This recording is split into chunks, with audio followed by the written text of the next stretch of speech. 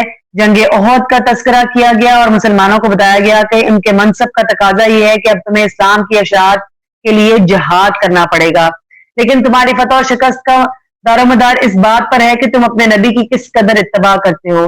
جنگ احد میں اللہ تعالیٰ نے اتنے بڑے لشکر کے مقابلے میں تمہیں فتح عطا فرمائی، لیکن جب تم نے میرے نبی صلی اللہ علیہ وسلم کی معمولی سی نافرمانی کی تو تمہیں شدید نقصان اٹھانا پڑا، کیونکہ یہ جنگ جو تھے مسلمان جیت گئے تھے شروع میں سارا، اور کفار جو تھے وہ الٹے پاؤں واپس بھاگ گئے تھے، لیکن مسلمانوں سے ایک غلطی چھوٹی سی ہو گئی تھی. انشاءاللہ تعالیٰ اس کا ذکر ابھی ہم کریں گے. یہ جنگ احد پہاڑ کے دامن میں لڑی گئی. مسلمانوں کے پیچھے جبل احد تھا اور سامنے کافروں کا لشکر. کافروں کی تعداد 3000 تھی اور ان کے مقابلے میں مسلمانوں کی تعداد 1000، لیکن وہ نکلے تو 1000 لے کر تھے. مزید منافقین نے اپنے اثر و رسوخ استعمال کر کے کوئی 300 بندے جو تھے وہ واپس بلوا لی، یعنی عبداللہ بن ابی جو تھے وہ اپنے 300 افراد کو لے کر اس بات کی وجہ سے الگ ہو گئے کہ ہمیں مدینہ کے اندر جنگ رہ کر لڑنی تھی. لیکن مسلمانوں نے جب نبی صلی اللہ علیہ وسلم کے ساتھ مشورہ کیا تو جو زیادہ جوشیلے اور نوجوان تھے انہوں نے یہی کہا کہ ہمیں مدینہ سے باہر جا کے جنگ لڑنی چاہیے. تو چلے تو یہ سب اکٹھے تھے، لیکن جو تھے وہ عبداللہ بن ابی 300 ساتھیوں کو لے کر الگ ہو گئے تو مسلمانوں کی تعداد صرف 700 رہ گئی اور ان کا مقابلہ 3000 جو تھے وہ کافروں سے ہوا.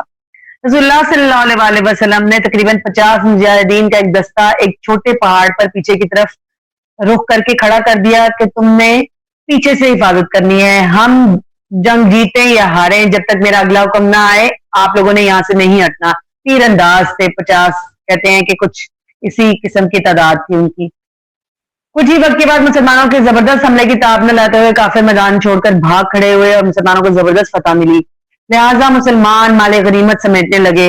جن صحابہ کرام رضی اللہ عنہم کو رسول اللہ صلی اللہ علیہ وسلم نے وہ جو چھوٹی سی پہاڑی جس کو جبل رماتا کا کہا جاتا ہے اس پر جو ان کو مقرر کیا تھا وہ سمجھے کہ جنگ ختم ہو گئی ہے اور وہ مال غنیمت کے لیے نیچے اتر آئے کہ اب ادھر کھڑے ہونے کا کوئی مقصد نہیں ہے. انہوں نے اپنی جگہ چھوڑ دی اور انہوں نے دوڑتے ہوئے لشکر کو دیکھا کہ مسلمانوں کا پچھلا درہ خالی ہے. جب وہ دشمنوں کا لشکر واپس جا رہا تھا تو ان کی نظر پڑ گئی کہ وہ درہ جو ہے وہ خالی ہو گیا ہے، تو انہوں نے موقع غنیمت جانا اور مسلمانوں پر پیچھے سے حملہ کر دیا واپس مڑ کر. کہا جاتا ہے کہ یہ خالد بن ولید جو سب تک مسلمان نہیں ہوئے تھے ان کا ایک دستہ تھا جو واپس رخ کرا تھا اور انہوں نے پینترا بدل کر مسلمانوں پر دوبارہ حملہ کیا. لیکن جب مسلمانوں نے دوبارہ جمع ہو کر کافروں کا مقابلہ کرنا شروع کیا تو کافر دوسری بار بھی بھاگ گئے.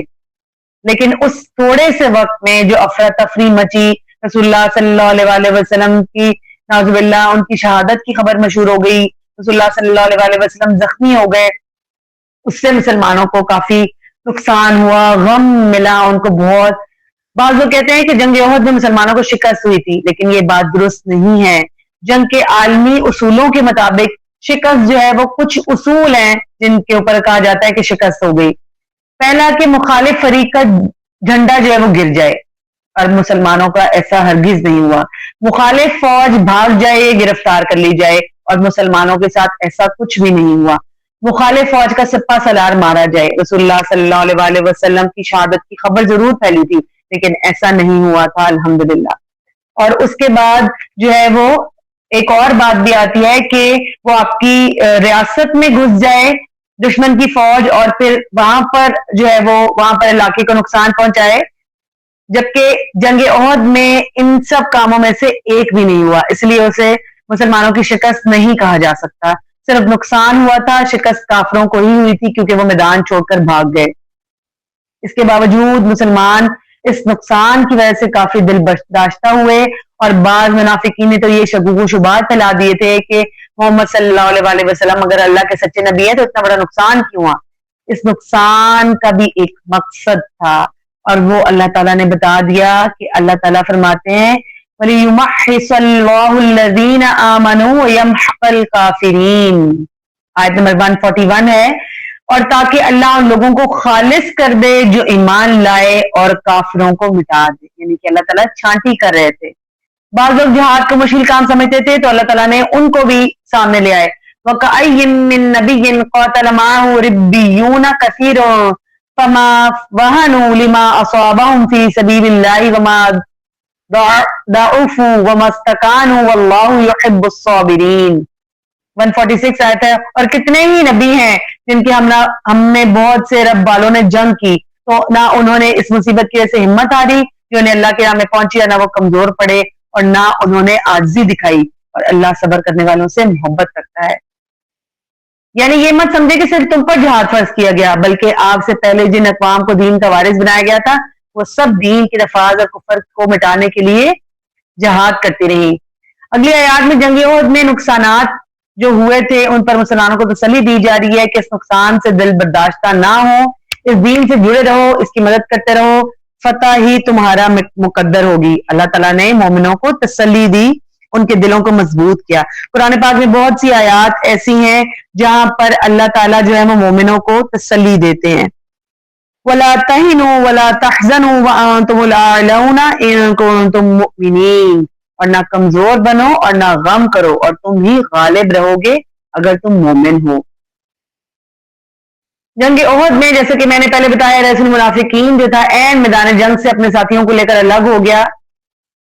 300 لوگ تھے، ان میں چند ایک منافق تھے، باقی سب مسلمان جو اپنے قبائلی نظام کو اہمیت دینے کی وجہ سے اپنے سردار کی نافرمانی نہ کر سکے اور مسلمانوں کو چھوڑ کر الگ ہو گئے. تو اللہ تعالیٰ انہیں مخاطب کرتے ہوئے فرماتے ہیں کہ تم نے محمد صلی اللہ علیہ وسلم کی اصل حیثیت کو سمجھا نہیں. محمد صلی اللہ علیہ وسلم تم پر اللہ تعالیٰ کی سب سے بڑی رحمت اور انعام ہے. یہ اللہ تعالیٰ نے صاف صاف ان کو بتا دیا، ان کو گائیڈ کر دیا کہ تم لوگوں نے ٹھیک نہیں کیا. اللہ تعالیٰ فرماتے ہیں آیت نمبر 164 میں لَقَدْ مَنَّ اللَّهُ عَلَى الْمُؤْمِنِينَ إِذْ بَعَثَ فِيهِمْ رَسُولًا مِّنْ أَنفُسِهِمْ يَتْلُو عَلَيْهِمْ آيَاتِهِ وَيُزَكِّيهِمْ وَيُعَلِّمُهُمُ الْكِتَابَ وَالْحِكْمَةَ وَإِن كَانُوا مِن قَبْلُ لَفِي ضَلَالٍ مُّبِينٍ. بلا شبہ یقیناً اللہ نے ایمان والوں پر احسان کیا جب اس نے انہی میں سے ایک رسول بھیجا جو ان پر اس کی آیات پڑھتا، انہیں پاک کرتا اور انہیں کتاب اور حکمت سکھاتا ہے. حالانکہ بلا شبہ وہ اس سے پہلے یقیناً کھلی گمراہی میں تھے. لہٰذا تمہاری کامیابی کا سارا دار و مدار کس چیز پر ہے؟ رسول اللہ صلی اللہ علیہ وسلم کی صحبت پر، ان کے بتائے ہوئے طریقے اگر ہم مانیں، اور اطاعت پر اور قبائلی روایت پر ہرگز بھی نہیں ہے. اللہ تعالیٰ نے صاف صاف بتا دیا. جنگ احد میں مسلمانوں کو جو ہے وہ تعداد ان کی پہلے ہی تھوڑی تھی، مزید اپنے زیر اثر لوگوں کو الگ کر کے جو وہ واپس چلا گیا تھا جو رئیس المنافقین، جس سے کافروں کا حوصلہ اور بڑھ گیا اور کئی مسلمانوں کا مورال جو تھا وہ ڈاؤن ہو گیا. اس پر اللہ تعالیٰ نے مسلمانوں کو مخاطب کرتے ہوئے فرمایا سورہ آل عمران کی آیت نمبر 175 میں اللہ تعالیٰ فرما رہے ہیں انما ذالکم الشیطان یخوف اولیاءہ فلا تخافوہم وخافون ان کنتم مؤمنین. یہ تو شیطان ہی ہے جو اپنے دوستوں سے تمہیں ڈراتا ہے، تو تم اس سے مت ڈرو اور مجھے سے ڈرو اگر تم مومن ہو. مزید اللہ تعالیٰ فرماتے ہیں کہ ولا يحزنك الذين يسارعون في الكفر انهم لن يضروا الله شيئا يريد الله الا يجعل لهم حظا في الاخره ولهم عذاب عظيم. اور وہ لوگ تجھے غم زدہ نہ کریں جو کفر میں جلدی کرتے ہیں، بے شک وہ اللہ کو ہرگز کچھ نقصان نہیں پہنچائیں گے. اللہ چاہتا ہے کہ آخرت میں ان کے لیے کوئی حصہ نہ رکھے اور ان کے لیے بہت بڑا عذاب ہے. جنگ احد میں 70 صحابہ شہید ہوئے اور مدینہ کی چھوٹی سی بستی کے اعتبار سے یہ بہت زیادہ تعداد ہے، لیکن حیرت ہے کہ مسلمانوں کے کسی گھر سے بھی نوحہ کرنے اور رونے پیٹنے کی آوازیں نہیں آئیں. اس کی وجہ نبی صلی اللہ علیہ وسلم پر ان کا ایمان تھا اور قرآن پر ان کا یقین تھا، اور شہداء کے متعلق جو اللہ تعالیٰ نے آیات نازل فرمائی وہ بہت ہی بہترین تھی اور تسلی کے حساب سے جو ہے وہ اللہ تعالیٰ نے مسلمانوں کو ایک بہت ہی پیاری چیز سے نوازا. اور تو ان لوگوں کو جو اللہ کے راستے میں قتل کر دیے گئے ہرگز مردہ گمان نہ کر، بلکہ وہ زندہ ہیں، اپنے رب کے پاس رزق دیے جاتے ہیں، اس پر بہت خوش ہیں جو انہیں اللہ نے اپنے فضل سے دیا ہے، اور اس کے بارے میں بھی بہت خوش ہوتے ہیں جو ان کے ساتھ ان کے پیچھے سے نہیں آ کے ملے کہ ان پر نہ کوئی خوف ہے اور نہ وہ غمگین ہوں گے. وہ اللہ کی طرف سے عظیم نعمت اور فضل پر بہت خوش ہوتے ہیں اور اس بات پر کہ اللہ مومنوں کا اجر ضائع نہیں کرتا۔ سیدنا عبداللہ بن مسعود رضی اللہ عنہ فرماتے ہیں کہ ہم نے رسول اللہ صلی اللہ علیہ وسلم سے اس آیت کریمہ کے بارے میں پوچھا، وَلَا تَحْسَبَنَّ الَّذِينَ قُتِلُوا فِي سَبِيلِ اللَّهِ أَمْوَاتًا، تو آپ صلی اللہ علیہ وسلم نے فرمایا ان شہداء کی روحیں سبز پرندوں کے اندر رہتی ہیں، ان کے لیے عرش الہی کے ساتھ قندیلیں لٹکی ہوئی ہیں جس میں وہ رہتے ہیں، وہ جنت میں جہاں سے چاہتی ہیں کھاتی پھرتی ہیں۔ یہ صحیح مسلم کی روایت ہے۔ مسلمانوں کی بہادری اور شجاعت کا نقشہ کھینچتے ہوئے احد میں اللہ تعالیٰ نے فرمایا الذین قال لهم الناس ان الناس قد جمعوا لكم فاخشوهم فزادهم ایمانا وقالوا حسبنا اللہ ونعم الوکیل۔ اللہ تعالیٰ نے فرمایا کہ لوگوں نے ان سے کہا کہ لوگوں نے تمہارے لیے فوج جمع کر لی ہے، سو ان سے ڈرو، تو اس بات نے انہیں ایمان میں اور زیادہ کر دیا اور انہوں نے کہا کہ ہمیں اللہ کافی ہے اور وہ اچھا کارساز ہے۔ ہوا کچھ یوں کہ جب کافر اس جنگ سے واپس لوٹ گئے تو انہوں نے بدلہ لینے کے لیے جو ہے وہ حمراء الاسد جو مدینہ سے کچھ دور تھا وہاں پر جمع ہونا شروع کر دیا کہ ہم اپنی شکست کا بدلہ لیں گے۔ اسی اس میں غزوہ حمراء الاسد ہوا۔ رسول اللہ صلی اللہ علیہ وسلم کو وحی کے ذریعے جبریل علیہ السلام نے آ کے یہ بات بتا دی کہ جو ہے وہ حمراء الاسد پہ وہ لوگ جمع ہو رہے ہیں دوبارہ سے حملہ کرنے کے لیے۔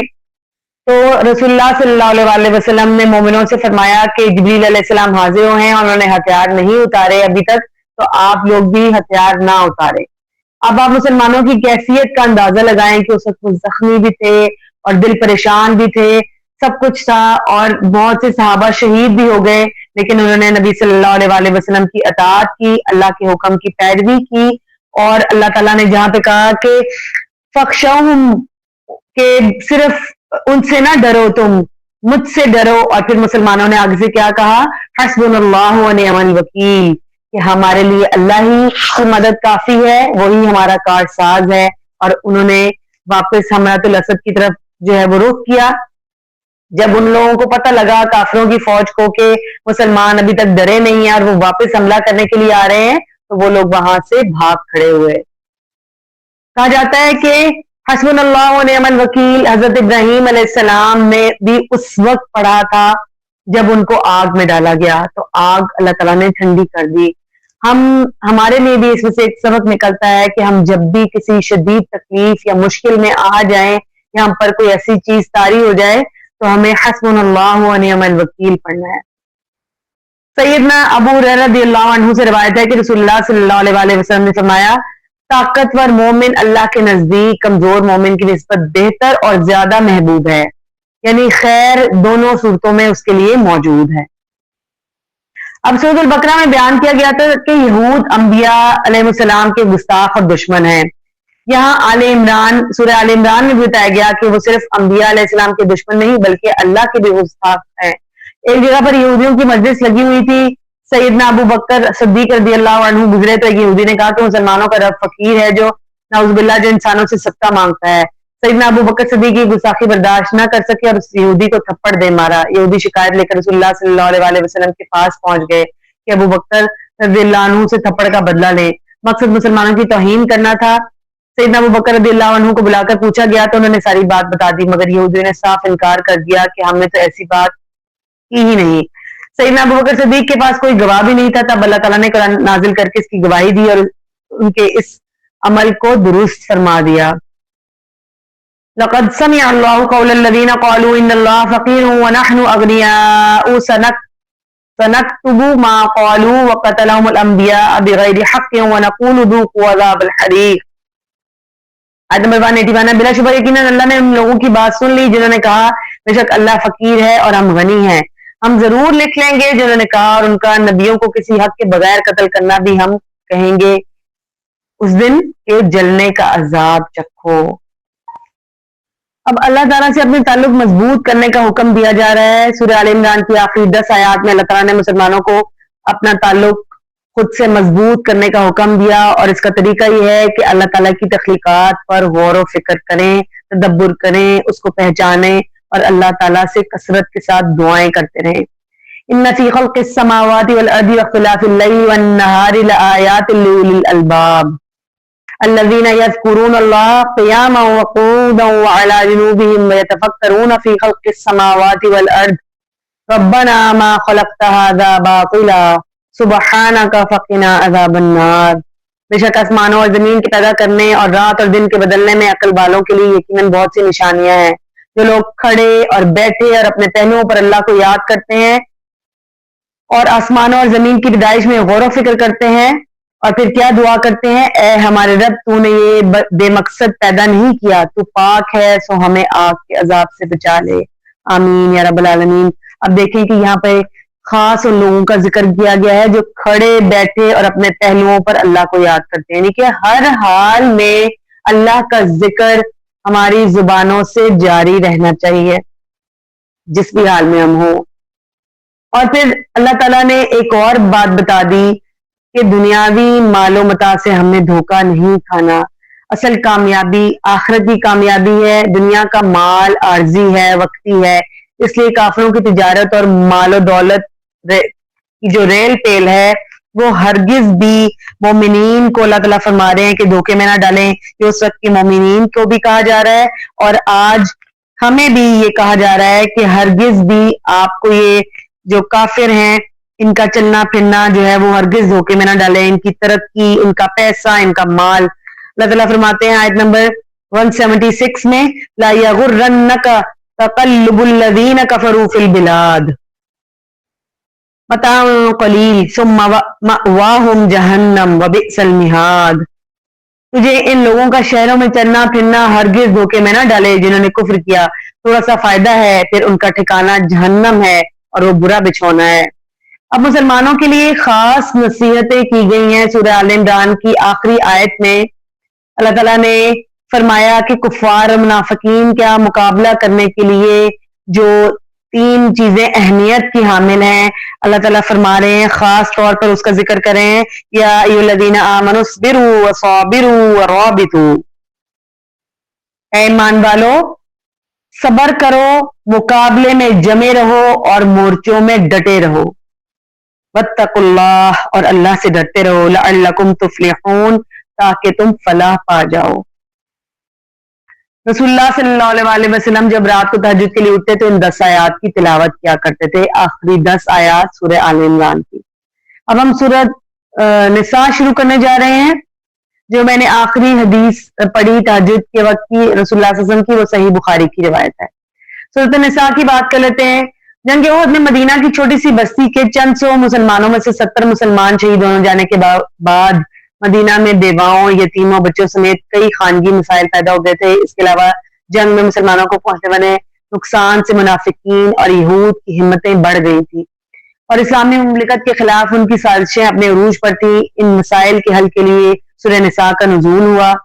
سورہ آل عمران میں مسلم معاشرے کی تنظیم نو کی بات کی گئی تو سورہ نساء میں مسلمانوں کے خانگی اور گھریلو معاملات کی درستگی کی بات کی گئی.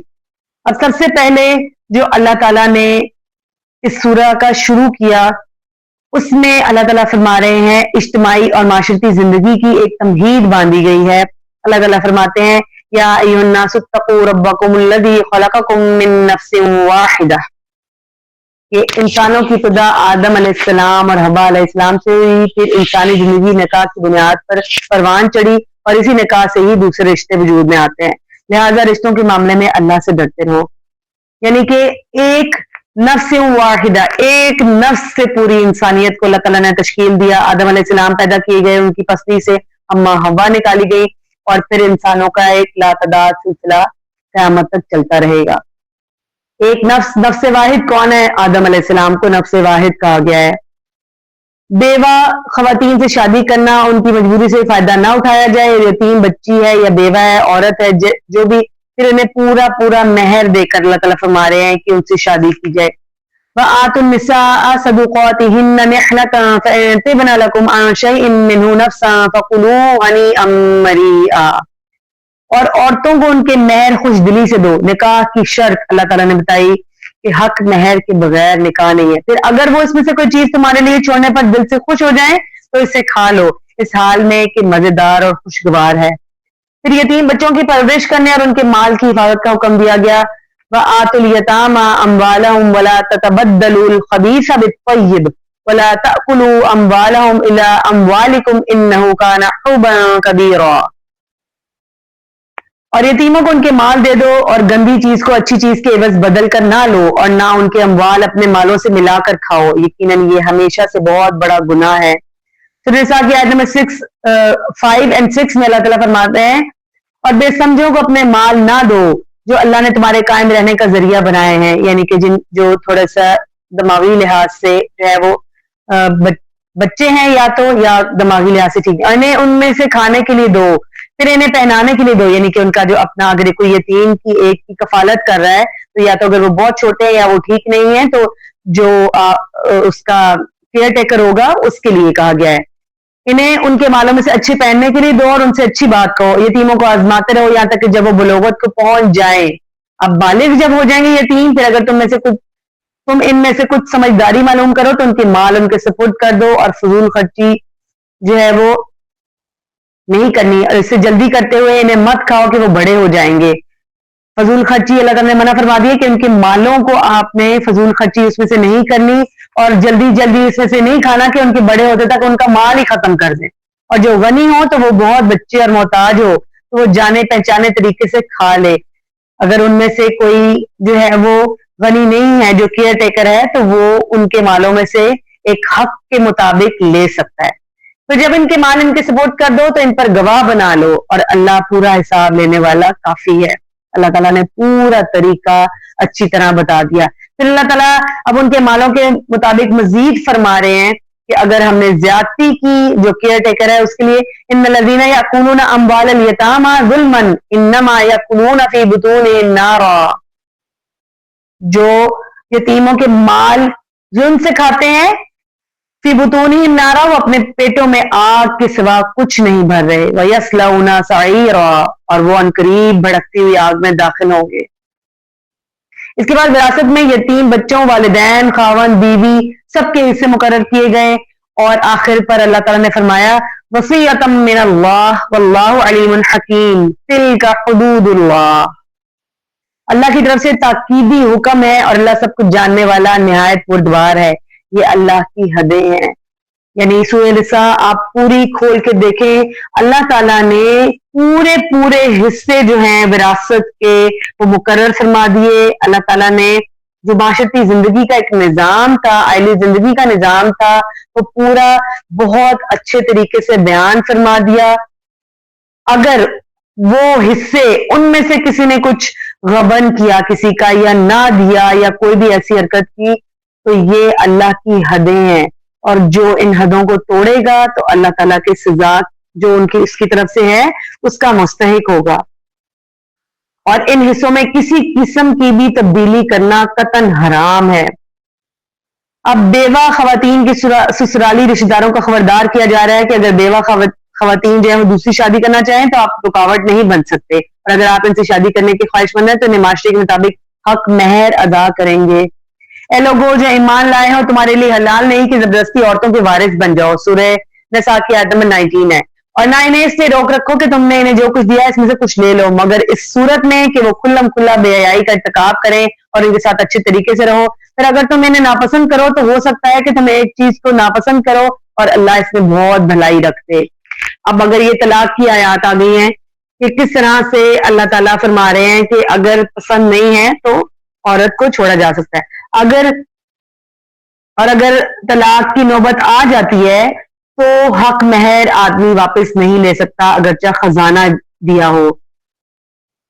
وَإِنْ أَرَدْتُمُ اسْتِبْدَالَ زَوْجٍ مَّكَانَ زَوْجٍ وَآتَيْتُمْ إِحْدَاهُنَّ قِنطَارًا فَلَا تَأْخُذُوا مِنْهُ شَيْئًا أَتَأْخُذُونَهُ بُهْتَانًا وَإِثْمًا مُّبِينًا. اگر تم کسی بیوی کی جگہ اور بیوی بدل کر لانے کا ارادہ کرو اور تم نے ان میں سے کسی کو خزانہ بھی دے چکا ہو تو اس میں سے کچھ واپس نہ لیا کرو. کیا تم اسے بہتان لگا کر اور سری گناہ کر کے واپس لے لو گے؟ اب آخر میں اللہ تعالیٰ نے جو محرم خواتین ہیں ان کا تذکرہ فرمایا.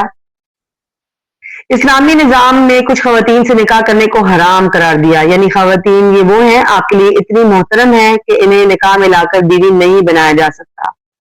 ان کی دو قسمیں ہیں، ایک ابدی محرم جن سے زندگی میں کبھی بھی رشتہ ازدواج قائم نہیں کیا جا سکتا، وہ ہیں ماں، بہن، بیٹی، پھوپھی، خالہ، بھانجی، بھتیجی، ساس، بہو۔ ان رشتوں سے نسبی تعلق ہے تب بھی حرام ہے، اور اگر رضاعت یعنی دودھ کا تعلق ہے، دودھ پلانے کا، تب بھی یہ جو ہے وہ حرام رشتے ہیں۔ اس طرح بیوی کی جو سابقہ خامن سے بیٹی، وہ بھی حرام ہے۔ عارضی حرام سے مراد یہ ہے کہ جب تک ایک عورت آپ کے نکاح میں موجود ہے تو اس کی بہن، پھوپھی، خالہ سے نکاح نہیں کیا جا سکتا۔ نہ خالہ بھانجی کو ایک نکاح میں رکھا جا سکتا ہے، نہ پھوپھی بھتیجی کو ایک نکاح میں رکھا جا سکتا ہے۔ یہ باتیں ہمیں رسول اللہ صلی اللہ علیہ وسلم کی حدیث سے معلوم ہوتی ہیں۔ اس طرح ہر وہ عورت حرام ہے جو کسی رشتہ ازدواج میں منسلک ہو جبکہ ادھر سے الگ نہیں ہو جاتی، یعنی کسی شادی شدہ عورت سے تعلق رکھنا، اس سے نکاح کی پیشکش کرنا حرام ہے۔ کسی بھی معاشرے کی مضبوطی اس کی داخلی اور خانگی نظام کی مضبوطی سے مشروط ہے۔ اگر ہم کفار کے مقابلے میں مضبوط ہونا چاہتے ہیں تو ضروری ہے کہ ہم اپنے گھریلو معاملات کو درست کریں، اور دین واحد ہے وہ چیز جو گھریلو نظام، جو ہمارا دین ہے وہ واحد چیز ہے جو گھریلو نظام کو مضبوط اور خانگی زندگی جو ہے وہ پرمسرت بناتا ہے۔ اللہ تعالیٰ ہمیں ان تمام قواعد کو سمجھنے کی توفیق عطا فرمائے جو بھی ہم نے آج پڑھا، عورتوں کے حوالے سے، جو وراثت کے حوالے سے، وصیت کے حوالے سے، اللہ تعالیٰ ہمیں ان باتوں پر عمل کرنے کی توفیق عطا فرمائے اور ان محترم رشتوں کا احترام کرنے کی توفیق عطا فرمائے۔ آج اگر ہم دیکھیں اپنے سوشل میڈیا پر اور سارے دنیا میں تو انہی رشتوں کو جو ہے وہ نشانہ بنایا جاتا ہے۔ اللہ تعالیٰ ہمیں ان کی حرمت پر قائم رہنے کی توفیق عطا فرمائے، ہمارے لیے زندگی کو آسان بنا دے اور دین اسلام پر عمل کرنا ہمارے لیے آسان فرما دے۔